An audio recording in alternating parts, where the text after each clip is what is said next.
Hey, it's Dr. Lindsay Merrill with ILD Human. Today we're talking about stress. So what is stress? What does it do to our body? How do I deal with it? All those kind of questions I want to start working on with you because it is such a pervasive issue.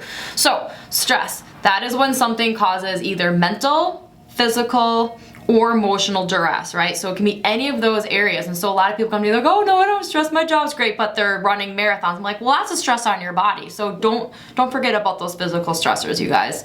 And so when we say stress, our body responds to all three of those stressors the exact same way. It ramps up our stress hormones like cortisol, or for acute stress, epinephrine and norepinephrine, or adrenaline, noradrenaline as they're also called. And so we all know what it feels like to have that acute stress, like somebody scares you like, oh, you forgot to turn this in, didn't you? Or you didn't pay that bill, and all of a sudden your heart jumps and your armpits are sweating and then your hands turn cold, and then afterwards when you realize no, you did pay that bill, you kind of get weak in the legs.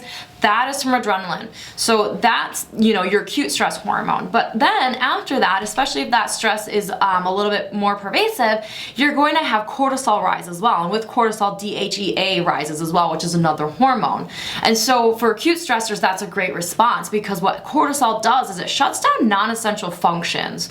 So everybody has probably gotten a rash at one point or another. And one of the things we do for a rash is you put cortisol cream on it, right? You put the hydrocortisone, something like that. That keeps down inflammation. And so when your cortisol in your body goes high, it does the same thing. It keeps the immune system down and it decreases inflammation so you can use all of your resources to basically survive that acute stress. Like running away from the tiger is the example everybody always gives. Now, what happens if that stress is long term, like chronic stress, kind of like we all have, because it's just one thing after another after another.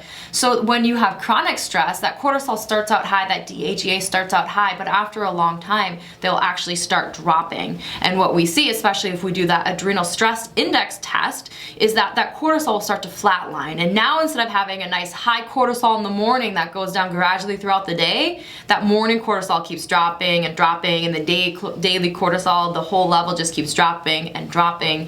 And when that happens, you have what I call cortisol flatline.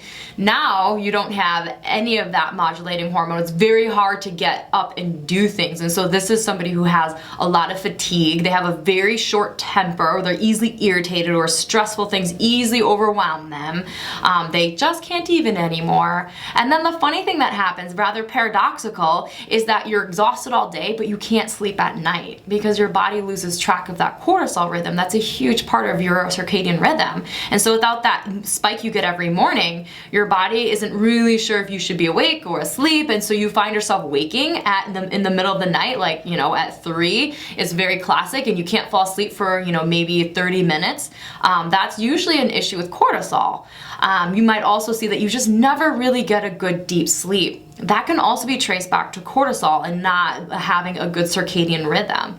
And so stress has a huge impact on our body in that regard, just because it makes you have poor sleep, which then makes you tired, which makes your immune system lower, makes your brain not function as well. So that's a huge thing. But then cortisol and those chronic stress can also play a big role in our immune system, because all inflammation comes from the immune system. You need cortisol to modulate that immune system.